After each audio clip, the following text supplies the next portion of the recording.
పరిశుద్ధుడా, సర్వశక్తి కలిగిన దేవా, మీరు అనుగ్రహించిన శ్రేష్టమైన సమయాన్ని బట్టి స్తుతిస్తూ ఉన్నాము నాయన.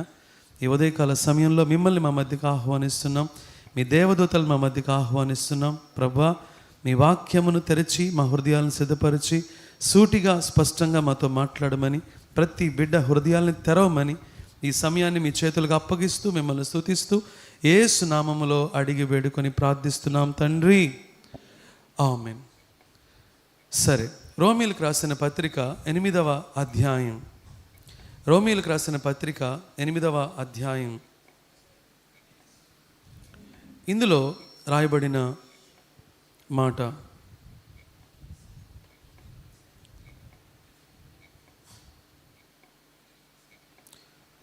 ఇరవై 8వ వచనం, దేవుణ్ణి ప్రేమించు వారికి అనగా ఆయన సంకల్పం చొప్పున పిలువబడిన వారికి మేలు కలుగుటకై సమస్తమును సమకూడి జరుగుచున్నవి అని ఎరుగుదుము. ఈ వాక్యం ప్రాముఖ్యంగా ఎవరికి అని చెప్పనంటే దేవుణ్ణి ప్రేమించేవారు. ఓకే, సంఘము అంటే అవిశ్వాసుల సమూహం కాదు. సంఘము అంటే అవిశ్వాసులు విశ్వాసుల మిశ్రమం కూడా కాదు. సంఘము అంటేనే దేవుణ్ణి ప్రేమించేవారు, దేవుని వెంబడించడానికి ఇష్టపడేవారు, అలాగే దేవునికి మహిమకరంగా బ్రతకడానికి సిద్ధపడేవారు కూడుకునే మరి విధానం. ప్రియ సహోదరు, ప్రియ సహోదరి, కాబట్టి దేవుణ్ణి ప్రేమించేవారితో చెబుతున్న మాటలు, దేవుణ్ణి ప్రేమించేవారితో చెప్తున్న మాటలు. ఆయన సంకల్పము చొప్పున పిలువబడిన వారికి, దేవుణ్ణి ప్రేమించేవారు ఎవరు? ఆయన సంకల్పము చొప్పున పిలువబడినవారు. ఉదయం కూడా నేను యూత్ మీటింగ్లో చెప్తా ఉన్నాను, నాకున్న ప్లాన్స్ వేరు, దేవుడు నా పట్ల ఎగ్జిక్యూట్ చేసిన ప్లాన్ వేరు. నేను అనుకున్నాను మంచి బ్రాండ్ మేనేజర్ అవ్వాలని చెప్పి అనుకున్నాను నేను. అందుకనే మన దేశంలో రేర్ కాంబినేషన్ ఫార్మసీ ఎంబీఏ అనేది రేర్ కాంబినేషన్. ఎంబీఏలో కూడా డ్యూయల్ స్పెషలైజేషన్, దాంట్లో కూడా బ్రాండ్ మేనేజ్మెంట్ నా స్పెషలైజేషన్. సో నేను అలా ఆలోచించాను, నా పట్ల నేను అలాంటి ప్రణాళిక కలిగి ఉన్నాను. చదివింది కూడా చాలా ప్రీమియర్ ఇన్స్టిట్యూట్లో చదివాను నేను ఇలా ఆలోచిస్తే దేవుని సంకల్పం వేరుగా ఉంది. దేవుని సంకల్పం అంటే దేవుని ప్రణాళిక. ఎప్పటి నుంచి ఉన్న ప్రణాళిక ఇది అంటే తల్లి గర్భములో రూపించబడక ముందే ఉన్న ప్రణాళిక. దేవునికి మన పట్ల ఉన్న సంకల్పం అకస్మాత్తుగా ఆ సమయంలో మన కొరకు ఏర్పాటు చేసింది కాదు. ప్రియ సహోదరు, ప్రియ సహోదరి, ఇర్మియా గ్రంథం 1వ అధ్యాయంలో కనుక మనం చూస్తే అక్కడ మీరు చూడొచ్చు, ఇర్మియాతో దేవుడు మాట్లాడుతున్న మాట, నాకు ప్రత్యక్షమై ఇలాగు సెలవిచ్చను, తల్లి గర్భములో నేను నిన్ను రూపింపక మునుపే నిన్ను ఎరిగి తిని, నీవు గర్భము నుండి బయలుపడక మునుపే నిన్ను ప్రతిష్ఠించి తిని, జనములకు ప్రవక్తగా నిన్ను నియమించి తిని. ఇది ఎప్పటి మాట? పుట్టక మునుపు మాట. పుట్టక ముందే దేవుడు ఎలాంటి ఆలోచన ఈ వ్యక్తి పట్ల కలిగి ఉన్నాడో, ఇర్మియా పట్ల కలిగి ఉన్నాడో వాక్యం తెలియపరుస్తుంది. నేను పశ్చాత్తాపం కోసం ప్రార్థన చేస్తుంటే ప్రభు నాకు తెలియపరిచింది, నువ్వు రాబోయే దినాల్లో నా గురించి మాట్లాడుతావు, you will be my mouthpiece అనే మాట ద్వారా ప్రభు నాతో మాట్లాడాడు. నేనేమో పశ్చాత్తాపం గురించి ప్రార్థన చేస్తున్నాను, నేనేమో పాపక్షమాపణ గురించి మరి అడుగుతున్నాను. అంటే దేవుని సన్నిధి బహుబలంగా అనుభవిస్తున్నప్పుడు మీకు నా నుంచి ఏం కావాలి ప్రభువా అని నేను ప్రార్థన చేస్తున్నప్పుడు నా పట్ల దేవునికి ఉన్న తలంపులు ఏంటో దేవుడు ఆ రోజు రివీల్ చేశాడు. ప్రియ సహోదరు, ప్రియ సహోదరి, నా పట్ల మాత్రమే కాదు, ప్రతి ఒక్కరి పట్ల కూడా దేవునికి కొన్ని ఆలోచనలు ఉన్నాయి. అవి ఉన్నతమైన ఆలోచనలు. అందుకనే గమనించండి, అందరికీ ఆత్మల పట్ల భారం ఉండదు. అందరికీ పరిచర్య చేసే భారం కూడా ఉండదు, అందరికీ దేవుని రాజ్యం పట్ల భారం ఉండదు. ఎవరికి ఉంటుంది అంటే ఎవరైతే దేవుణ్ణి ప్రేమిస్తారో వాళ్ళకు మాత్రమే ఉంటుంది. హల్లెలూయా. దేవుణ్ణి ప్రేమించని వాళ్ళకి వాళ్ళ జీవితం అంతా దేవుని ఎలా వాడుకోవాలని ఉంటుంది. కొంతమంది యూజ్ అండ్ త్రో టైప్ అనమాట. యూజ్ అండ్ త్రో అంటే అలా వాడుకొని వదిలేయటం. అది మనుషులైనా సరే, దేవుడినైనా సరే, ఎవరినైనా సరే. కష్టం వచ్చినప్పుడు దేవుడు గుర్తొస్తాడు, ఎగ్జామ్ వచ్చినప్పుడు దేవుడు గుర్తొస్తాడు, లేకపోతే ఇబ్బంది వచ్చినప్పుడు దేవుడు గుర్తొస్తాడు, లేకపోతే ఇంకేదన్నా మరి సమస్య వచ్చినప్పుడు దేవుడు గుర్తొస్తాడు. కానీ ఇక మిగిలిన రోజుల్లో జీవితం అంతా కూడా మనకు నచ్చిన జీవితమే, మనం కోరుకున్న జీవితమే, మనకిష్టమైన జీవితమే. సో అలాంటి వాళ్ళుగా దేవుని ప్రేమించేవాళ్ళు. దేవుణ్ణి ప్రేమించేవాళ్ళు అని చెప్పి అన్నప్పుడు వారి ఇష్టాలను కూడా పక్కన పెట్టి దేవుని ఇష్టాన్ని తమ ఇష్టంగా భావించి దేవుని ఇష్టాన్ని తమ పట్ల నెరవేర్చడానికి సంపూర్ణంగా తమను తాము అప్పగించుకునే వాళ్ళు దేవుణ్ణి ప్రేమించేవాళ్ళు. ప్రియ సహోదరు గమనిస్తున్నారా? ఈరోజు ఈ వాక్యం ఎవరిని గురించి అని చెప్పనంటే దోస్ హూ లవ్ గాడ్. ఒక ప్రశ్న మీకు మీరు వేసుకోండి, నేను దేవుణ్ణి ప్రేమిస్తున్నానా, లేకపోతే నేను కోరుకున్న వాటిని పొందుకోవడానికి నేను దేవుణ్ణి ప్రేమిస్తున్నానా? నేను అడిగిన వాటిని పొందుకోవడానికి నేను దేవుణ్ణి ప్రేమిస్తున్నానని చెబుతున్నానా, లేకపోతే నా కష్టాలు తీరాలని చెప్పేసి నేను దేవుని ప్రేమిస్తానని చెబుతున్నానా, లేకపోతే నా అవసరం తీరాలని చెప్పేసి నేను దేవుని ప్రేమిస్తానని చెబుతున్నానా? ఎందుకంటే పాటలన్నీ అవే కదా, నేను నిన్ను ప్రేమిస్తున్నాను ప్రభా, నిన్ను ఆరాధిస్తున్నాను ప్రభా, నేను అది చేస్తున్నాను ప్రభా, నేను ఇది చేస్తున్నాను ప్రభా అని పాటల వరకు బాగానే ఉంది. కానీ జీవితంలో దేవుని పట్ల అలాంటి ప్రేమ మనం వ్యక్తపరుస్తున్నామా, అలాంటి ప్రేమ మనం కనపరుస్తున్నామా? గమనించండి, వాక్యంలో ఒక చక్కటి మాట రాయబడి ఉంది. యోహాను రాసిన మొదటి పత్రిక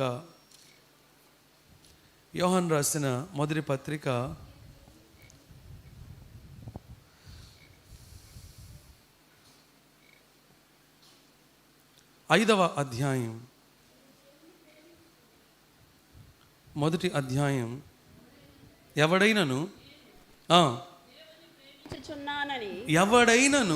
నేను దేవుణ్ణి ప్రేమించుచున్నాను అని చెప్పి తన సహోదరుని ద్వేషించిన ఎడల అతడు అబద్ధీకుడు. చాలా మంది నోటితో దేవుని ప్రేమిస్తామని చెబుతారు కానీ పక్కన వాళ్ళతో మాట్లాడవు.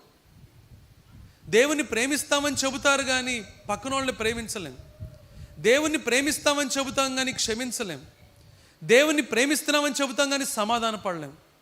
ఏమండి, మన సమాధానం అంతా ప్రభు శరీరం ప్రభు రక్తం తీసుకున్నప్పుడేనా? ఏమనండి, హ్యాండ్ షేకులు చేయించటాలు, లేకపోతే ఆ తర్వాత ఇంకేదో మాట్లాడటాలు, ఇదా సమాధానం అంటే? దేవుని ప్రేమ నీకు ఏమర్థమైంది? దేవుని ప్రేమ నీకు అర్థమైతే క్షమించడం నేర్చుకుంటావు, క్షమాపణ అడగటం నేర్చుకుంటావు. దేవుని ప్రేమ నీకు అర్థమైతే ఎదుటి వ్యక్తిని గురించి ప్రార్థన చేయడం నేర్చుకుంటావు, ఎదుటి వ్యక్తిని గురించి మేలైన దాని గురించి ఆలోచిస్తావు. ప్రియ సహోదరి, అదే నీ జీవితంలో నుంచి అవతల వాళ్ళకి వెళ్ళే ఒక వర్తమానం. It's a message of God. గమనిస్తున్నారా? అన్నిసార్లు మనం నోరు తెరిచి మనం చెప్పాల్సిన అవసరం లేదు ప్రభువుని గురించి. చాలాసార్లు నీవు ఎదుటి వాళ్ళతో ప్రవర్తించే విధానమే సువార్త. గమనిస్తున్నారా? నువ్వు ఎదుటి వాళ్ళతో ప్రవర్తించే విధానం, ఎదుటి వాళ్ళని క్షమించే విధానం, ఎదుటి వాళ్ళని క్షమాపణ అడిగే విధానం, లేకపోతే ఎదుటి వాళ్ళ పట్ల నువ్వు ప్రవర్తించే విధానం, ఇది నీకు దేవుడు ఎంత తెలుసో, నీకు దేవుని పట్ల ఎంత ప్రేమ ఉందో తెలియపరుస్తుంది. ప్రియ సహోదరి. కాబట్టి మోసపోవద్దు. నేను దేవుణ్ణి ప్రేమిస్తున్నాను అని చెప్పి కనుక అనుకున్నట్లయితే నేను ఖచ్చితంగా మనుషులను కూడా ప్రేమించాలి. అది ఎవరైనప్పటికి కూడా మనుషులు కూడా ప్రేమించాలి. అందుకని ఇక్కడ రాయబడిన మాట, నేను దేవుని ప్రేమించుచున్నాను అని చెప్పి తన సహోదరుని ద్వేషించిన ఎడల అతడు అబద్ధికుడగును. తాను చూచిన ఇప్పుడు గుండెల మీద చేసుకొని చెబుదాం. ఇప్పుడు ఏం వేసుకోవద్దులేండి.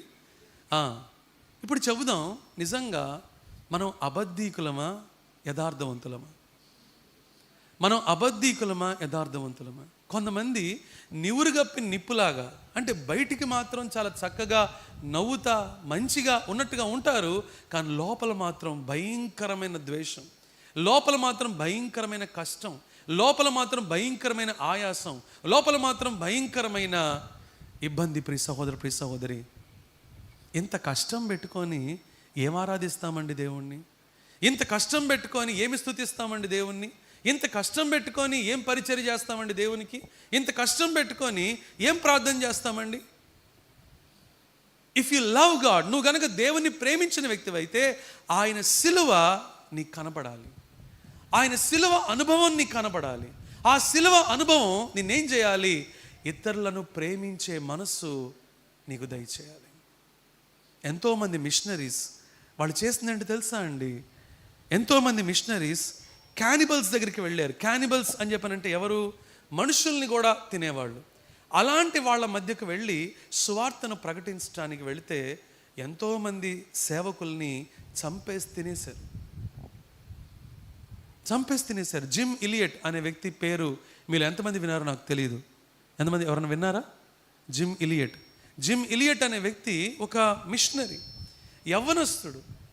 యవ్వనస్తురాలైన తన భార్య, ఒక చిన్న పిల్లాడు మారుమూల ప్రాంతంలోనికి వెళ్ళి తనతో పాటు కొంతమంది సిబ్బంది, మిషనరీస్ వీళ్ళందరూ కలిసి వెళ్ళి సువార్తను ప్రకటించామని చెప్పేసి నేను వెళితే వాళ్ళు వీళ్ళని గురించి తెలియక, వీళ్ళ మనసులో ఉన్న దాని గురించి తెలియక బాణాలేసి, ఆ తర్వాత కాలంలో ఈ జిమ్ ఇలియట్ వైఫ్ ఎవరైతే ఉన్నారో ఈమె అదే ప్రాంతానికి వెళ్ళి, ఎవరైతే తన భర్తను చంపారో అదే ప్రాంతానికి వెళ్ళి ఆమె సువార్త చేస్తున్నప్పుడు మొట్టమొదటి రక్షించబడిన వ్యక్తి ఎవరో తెలుసా?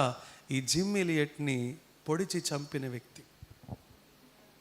హల్లెలూయా. ఈ జిమ్ ఇలియట్ కొడుకు అక్కడే పెరుగుతూ ఉంటాడు. ఎవరైతే తన తండ్రిని చంపేశాడో అతని దగ్గరే పెరుగుతూ ఉంటాడు.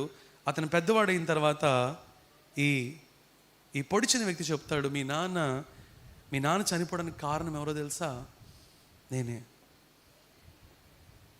నేను చాలా క్రూరుణ్ణి, చాలా భయంకరమైన వ్యక్తిని, మనుషుల్ని తినేవాడిని.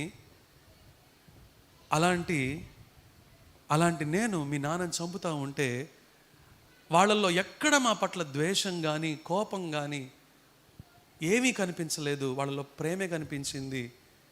నేను ఆశ్చర్యపోయాను, ఇంత సమాధానంగా ఒక వ్యక్తి ఎలా చనిపోతాడు? ఇంత సంతోషంగా ఒక వ్యక్తి ఎలా తన ప్రాణాన్ని అర్పిస్తాడు అని చెప్పి నేను ఆశ్చర్యపోయాను. ఆ తర్వాత అతని భార్య మా మధ్యకు వచ్చింది.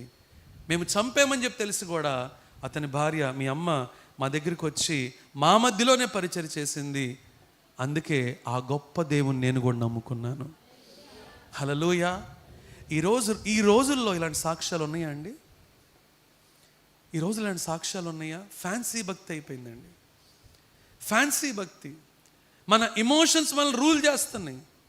మన ఉద్రేకాలు, మన మనసులో ఉన్న ఆలోచనలు, మన హృదయంలో ఉన్న తలంపులు, ఇవే మన జీవితాన్ని రూల్ చేస్తున్నాయి తప్ప దేవుని వాక్యం మన జీవితాన్ని నడిపిస్తుందా? దేవుని వాక్యం మన జీవితాన్ని మలుస్తుందా? దేవుని వాక్యం మన జీవితాన్ని వంచుతుందా? దేవుని వాక్యం మనల్ని దేవుని పోలికలోకి మారుస్తుందా? మారిస్తే ఈ పాటికి నీ చుట్టుపక్కల ఎంతమంది మారిపోయేవాళ్ళు? నీ చుట్టుపక్కల ఎంతమంది మారిపోయేవాళ్ళు? కరపత్రికల ద్వారా కాదు, మెసేజ్ల ద్వారా కాదు, షార్ట్స్ ద్వారా కాదు, మరొక దాని ద్వారా కాదు, నీ ప్రవర్తన ద్వారా, నీ బిహేవియర్ ద్వారా.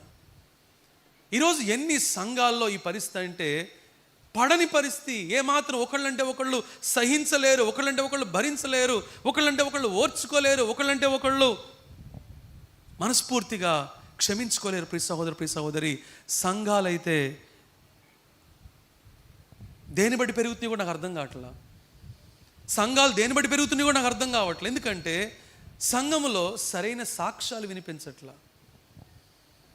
అది తగ్గింది, ఇది తగ్గింది, అది పోయింది, ఇది పోయింది, ఆ ఉద్యోగం వచ్చింది, ఈ వ్యాపారం బాగుపడింది, ఈ సాక్ష్యాలు తప్ప క్రీస్తు ప్రభువును బట్టి, ఆయన ప్రేమను బట్టి నా జీవితాన్ని మార్చుకున్నాను అని చెప్పనే సాక్ష్యాలు ఈరోజు ఎక్కడ కనపడుతున్నాయండి. అందుకనే ప్రార్థన అంటే కష్టంగా ఉంది, ప్రార్థన అంటే విసుగుదలగా ఉంది. ప్రియ సహోదరు, ప్రియ సహోదరి, ఈరోజు మన ప్రయారిటీ ఏంటి? నువ్వు దేవుణ్ణి ప్రేమించలేనప్పుడు మిగతావన్నీ సెకండ్ ప్రయారిటీ కింద వస్తాయి. దేవుణ్ణి ప్రేమించేటప్పుడు దేవుడు ఫస్ట్ ప్రయారిటీ కింద వెళ్తాడు. గమనిస్తున్నారండి? దేవుడు ఫస్ట్ ప్రయారిటీ కింద వెళ్తాడు. దేవుడు నీ జీవితంలో ఫస్ట్ ప్రయారిటీ అయినప్పుడు దేవుని కొరకు నువ్వు శ్రమ పడటానికి ఇష్టపడతావు. దేవుని కొరకు నువ్వు కష్టపడటానికి నువ్వు ఇష్టపడతావు. దేవుని కొరకు నువ్వు బాధపడటానికి నువ్వు ఇష్టపడతావు. దేవుని కొరకు నువ్వు ఇబ్బంది పడటానికి నువ్వు ఇష్టపడతావు. ప్రియ సహోదర, ప్రియ సహోదరి, అప్పుడే చెప్పగలవు నువ్వు ఆయన నేను ప్రేమిస్తున్నాను అని చెప్పినని. అంత అనుకూలంగా ఉంటే, అంత కంఫర్టబుల్గా ఉంటే ఏం ప్రేమ మన ప్రేమ? Comfortable Christianity. ఈరోజు కంఫర్టబుల్ క్రిస్టియానిటీ పెరిగిపోయింది. Comfortable Christianity. అంతా బాగుండాలి, అంతా బాగుండాలి, అందరు నాతో బాగుండాలి, నేను అందరూ బాగుండాలి, వాళ్ళందరూ నాతో బాగుంటే నేను వాళ్ళందరితో బాగుంటాను. That's not a Christian life. That's not at all a challenging life. అది కాదు క్రైస్తవ జీవితం. నీ లైఫ్ ఎంత వైబ్రెంట్గా ఉండాలి అంటే, నీ సాక్ష్యం ఎంత పవర్ఫుల్గా ఉండాలి అంటే, నీ చుట్టుపక్కల ఎంతమంది అవిశ్వాసంతో ఉన్నా వాళ్ళ జీవితాన్ని నీ ప్రవర్తన ప్రభావితం చేయగలగాలి. Hallelujah. That's a true Christian life. That's a true powerful life. శక్తివంతమైన క్రైస్తవ జీవితం అంటే అది. ప్రియ సహోదర, ప్రియ సహోదరి, బండలాంటి గుండె కలిగిన వాళ్ళను కూడా మార్చగలిగే శక్తి క్రైస్తవుడికి మాత్రమే ఉంది. హల్లెలూయా. కారణము అతను ఎవరు పనిచేస్తూ ఉంటారు? క్రీస్తు పనిచేస్తూ ఉంటాడు. ఇక అందరినీ చుట్టూ బాగుంటే నువ్వు చూపించే ప్రేమ ఎవరికి? నిన్ను ప్రేమించే వాళ్ళు చూపిస్తావా నీ ప్రేమ? నిన్ను గౌరవించే వాళ్ళు చూపిస్తావా నీ ప్రేమ? నిన్ను పొగుడుతూ ఉండే వాళ్ళు చూపిస్తావా నీ ప్రేమ? లేకపోతే నిన్ను గురించి అంత మంచిగా మాట్లాడే వాళ్ళకి చూపిస్తావా నీ ప్రేమ? క్రైస్తవుల మధ్యలో అసూయలు, క్రైస్తవుల మధ్యలో కష్టాలు. నేను అడుగుతున్నాను, who is perfect in this world? ఈ లోకంలో ఎవరైనా సరే పర్ఫెక్ట్ అని చెప్పి చెప్పగలడానికి ధైర్యం ఉందా? ఉన్నవాళ్ళు చేయి చూపించండి. నాకు ధైర్యం ఉంది, నేను 100% పర్ఫెక్ట్ అన్న వాళ్ళు చేయి చూపించండి. మిమ్మల్ని బట్టి ప్రభువుని స్తుతిస్తాను. ప్రభు నన్ను కూడా అలా చేయని ప్రార్థన చేస్తాను. నిజం. Can you prove, can you show 1%? ప్రపంచంలో ఎవరినైనా ఒక్కళ్ళన్నా సరే నేను పర్ఫెక్ట్ అని చెప్పి చూపించగలరా? చూపించలేరు. God has placed us amidst the imperfect people. మనల్ని దేవుడు ఎక్కడ పెట్టాడో తెలుసా? సంపూర్ణమైన వ్యక్తుల మధ్యలో పెట్టలా, అసంపూర్ణమైన వ్యక్తుల మధ్యలో పెట్టాడు. అసంపూర్ణమైన వ్యక్తుల మధ్యలో నువ్వు ఉన్నప్పుడు that's the time you have to exercise your faith. ఆ సమయంలోనే నీ విశ్వాసాన్ని చూపించగలుగుతావు. ఆ సమయంలోనే దేవుని ప్రేమను చూపించగలుగుతావు. ఆ సమయంలోనే ఏ వాక్యం వింటున్నావో ఆ వాక్యాన్ని ఆచరించగలుగుతావు. ప్రియ సహోదర, ప్రియ సహోదరి, పరలోక రాజ్యానికి వెళ్ళి నువ్వు వాక్యాన్ని ఆచరించేదే ఉంది? చెప్పండి. పరలోక రాజ్యానికి వెళ్ళి నువ్వు వాక్యాన్ని ఆచరించేదే ఉంది? అక్కడంతా దేవునికి అనుకూలంగానే జరుగుద్ది. కానీ ఇక్కడ జరగదు. ఈ లోకంలో జరగదు. మందిరంలో జరగదు. నీ బంధువుల మధ్యలో జరగదు. నీ స్నేహితుల మధ్యలో జరగదు. వాళ్ళని మార్చగలవా నువ్వు? వాళ్ళని మార్చగలవా? నీ ప్రేమతోటి వాళ్ళని మార్చగలవా? ప్రియ సహోదర, ప్రియ సహోదరి, వాళ్ళ హృదయంలో దేవుని కార్యము జరుగునట్లుగా వాళ్ళ నిమిత్తం నువ్వు ప్రార్థన చేయగలవా? దేవుని వాక్యం తెలియపరుస్తుంది, ఆయన్ని ప్రేమించేవారు, ఆయన సంకల్పము చొప్పున పిలువబడిన వారు. అందరూ ప్రేమించలేరండి దేవుణ్ణి. పాటలు పాడొచ్చు, పాటలు రాయొచ్చు, లేకపోతే మాట్లాడొచ్చు, ఎన్నెన్నో చేయొచ్చు కానీ ప్రియ సహోదర, ప్రియ సహోదరి, జీవించలేం. ప్రభువుని ప్రేమించేవాళ్ళు ఏం చేస్తారంట? మనుషుల్ని కూడా ప్రేమిస్తారంట. అంత మాత్రమే కాదు, అక్కడ రాయబడిన మాట,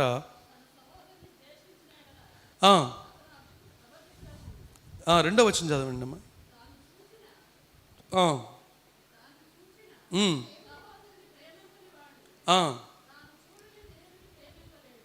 ఓకే. దేవుని ప్రేమించువాడు ప్రేమింపవలెను. అమ్మ ఎన్నో చదువుతున్నారు మీరు. మనం దేవుణ్ణి ప్రేమించుచు ఆయన ఆజ్ఞలను నెరవేర్చు వారి మైతిమా. దేవుని పిల్లలను ప్రేమించున్నామని దానివలనే ఎరుగుదుము.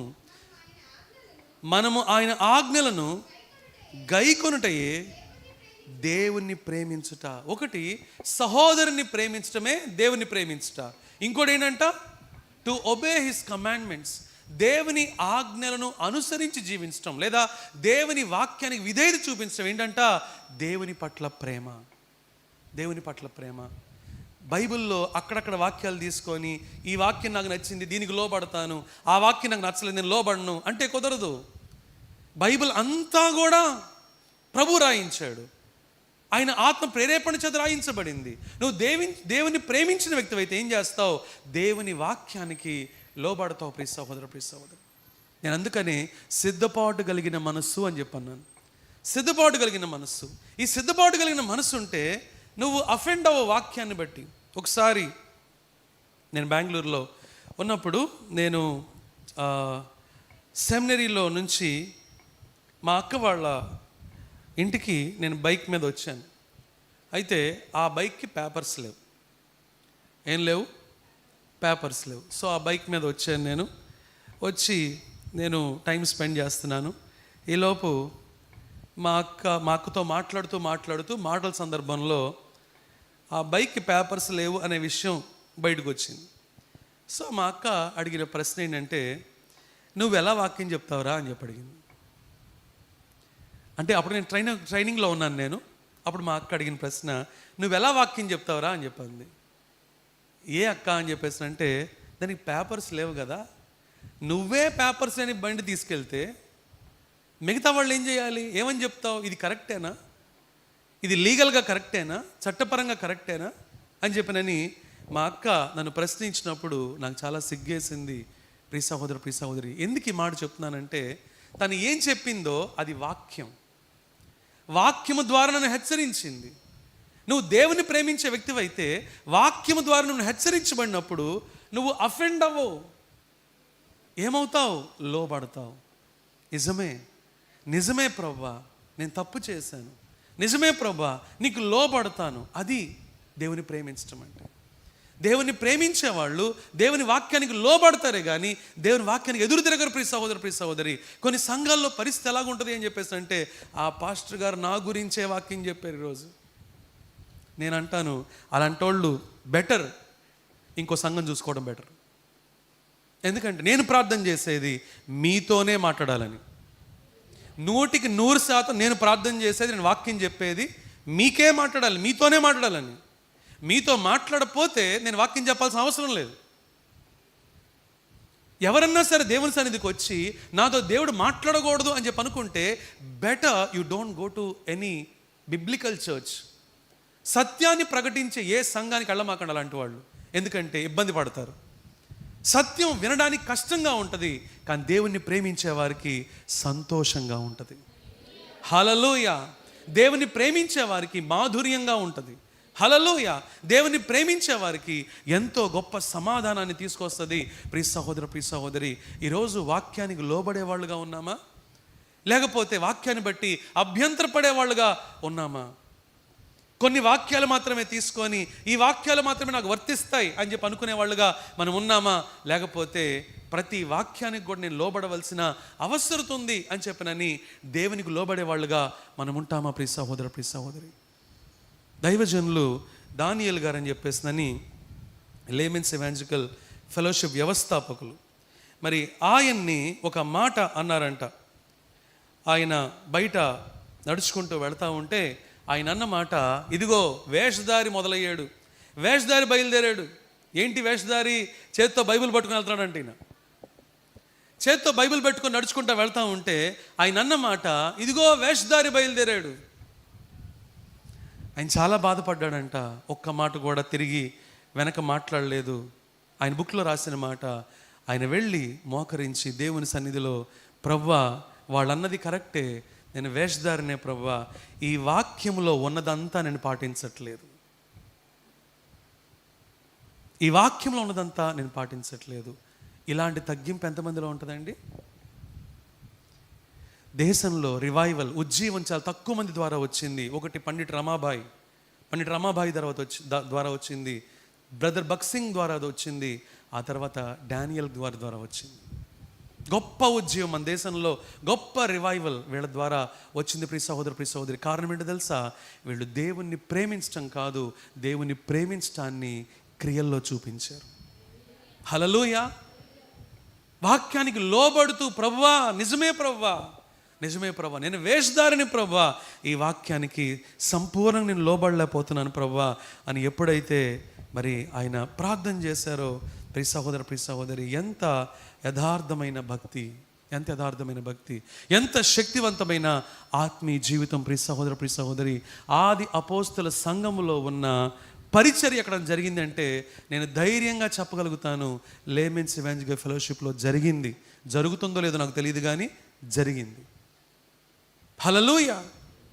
మనం కూడా దాని గురించే ప్రార్థన చేస్తూ ఉంటాం. కానీ ప్రార్థన చేస్తే మాత్రమే సరిపోదు. ప్రార్థన చేసే మనము దేవుణ్ణి ప్రేమించే మనసు కలిగి ఉండాలి, దేవుణ్ణి ప్రేమించే మనసు కలిగి ఉండాలి, దేవుని గౌరవించే మనసు కలిగి ఉండాలి. దేవుని ప్రేమించే వారమైతే, గౌరవించే వారమైతే ఆయన మాటను కూడా ప్రేమిస్తాము, గౌరవిస్తాం. ప్రియ సహోదరి, ఇక్కడ రాయబడిన మాట చదవండి. ఆ మాట మళ్ళీ చదవండి. దేవుని అదంతా కాదమ్మా, భావన చదివింది కదా ఇందాక, ఆ పాట చదవండి. ఆయన ఆజ్ఞలను గైకొనుటయే ఆయన ఆజ్ఞలను గైకొనుటయే దేవుణ్ణి ప్రేమించుట. ఆయన ఆజ్ఞలను గైకొనటం దేవుని ప్రేమించటం అంట. దేవుడు ఏం చెప్పినా నువ్వు చేస్తావా? ఆయన ఆజ్ఞలు గైకొనడం అని చెప్పినప్పుడు ఆయన ఏం చెప్పినా చేస్తావా నువ్వు? కొన్నిసార్లు దేవుడు చెప్పేది ఎలాగుంటుంది అని చెప్పనంటే నీకు నచ్చదు, నీకు అర్థం కాదు, నీకు అయోమయంగా ఉంటుంది. ప్రియ సహోదరి, ఎవరితో అయితే నీకు కష్టంగా ఉందో వాళ్ళతో వెళ్ళి సమాధాన పడమంటాడు దేవుడు. అప్పుడు మనకు అన్నీ అడ్డొచ్చేస్తాయి. కాదు ప్రభా క్షమించేశాను ప్రభా, లోపల క్షమించాను, లోపల నిన్ను అడుగుతాను, నిన్ను క్షమాపణ అడుగుతాను ప్రభా. దేవుడు అంటాడు నన్ను కాదు, వెళ్ళి వాళ్ళకి క్షమాపణ చెప్పు, వాళ్ళతో మాట్లాడు అని ప్రభు చెప్తే లోబడతామా? భార్యతో చెప్పినప్పుడు భార్య లోబడుతుందా? భర్తతో చెప్పినప్పుడు భర్త లోబడతాడా? లేకపోతే నీ సంఘస్థుల విషయంలో చెప్పినప్పుడు నువ్వు లోబడతావా? ప్రియ సహోదరి, అన్నీ నీకు అనుకూలంగా దేవుడు మాట్లాడతాడని చెప్పి అనుకోవద్దు. He will make you uncomfortable. ఎందుకో తెలుసా? ఆయన గనక నేను అన్కంఫర్టబుల్గా చేయకపోతే నువ్వు మారవు. వింటున్నారా? నీలో ఉన్న పరిస్థితి అంటే నీకు తెలియపరచకపోతే నువ్వు మారవు. ఒక చిన్న ఉదాహరణ చెప్తాను. నేను గుర్గాంలో వర్క్ చేస్తున్నాను. అప్పుడు నేను గ్లాక్సోస్మిత్లైన్ అనే కంపెనీలో వర్క్ చేస్తున్నాను. నేను ఉదయాన్నే ప్రార్థనతో సిద్ధపడి వాక్యాన్ని చదువుకొని ప్రార్థన చేసుకున్న తర్వాత ఆఫీస్కి వెళ్ళాను. ఒక వాక్యం నన్ను గట్టిగా పట్టుకుంది. ఆ వాక్యాన్ని పట్టుకున్నప్పుడు ఎందుకనో ఆ వాక్యం నాకు బహు కష్టంగా అనిపించింది, ఆ వాక్యాన్ని తీసుకోవడం.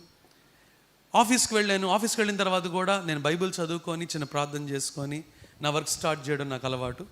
అలాగే నేను నా క్యాబిన్లోకి వెళ్ళి నేను చైర్లో కూర్చొని వాక్యం చదువుతుంటే మరలా అదే వాక్యం. ఎందుకు ఆ వాక్యంలో ఏముంది అని చెప్పనంటే, నీ సహోదరుడు ఏమడిగితే అది ఇవ్వమని చెప్తాను ఉంది. నాకు చాలా కష్టంగా అనిపించింది, ఎవరేం అడుగుతారో అని చెప్పేసి నేను అంటే చాలాసార్లు వాక్యం చదివాను, కానీ ఈసారి పర్టికులర్గా వాక్యం పట్టుకుంది నన్ను. నీ సహోదరుడు ఏమడినా సరే నువ్వు ఇవ్వాలి, మళ్ళీ తిరిగి అడగకూడదు అని చెప్పేసి అంటే నాకు ఇది ప్రాక్టికల్గా ఎంతవరకు పాసిబుల్ అని నాకు అర్థం కాల. ఇదే టైంలో మా ఆఫీస్లో ఒకళ్ళు నా బైక్ అడిగారు. ఓకే, నా బైకే కాదు, నా వస్తువులన్నీ కూడా నేను చాలా జాగ్రత్తగా పెట్టుకుంటాను. ఒక్క గీత పడినా ఆ గుండెల మీద గీత పడినట్టుగా ఉంటుంది. సో అంత జాగ్రత్తగా పెట్టుకుంటాను నేను అది ఏదైనా సరే. సో నా బైక్ అడగగానే చాలా లోపల కష్టపడతానే ఆ వాక్యం గుర్తు వస్తుంది నాకు. ఓకే, ఇచ్చేసాను.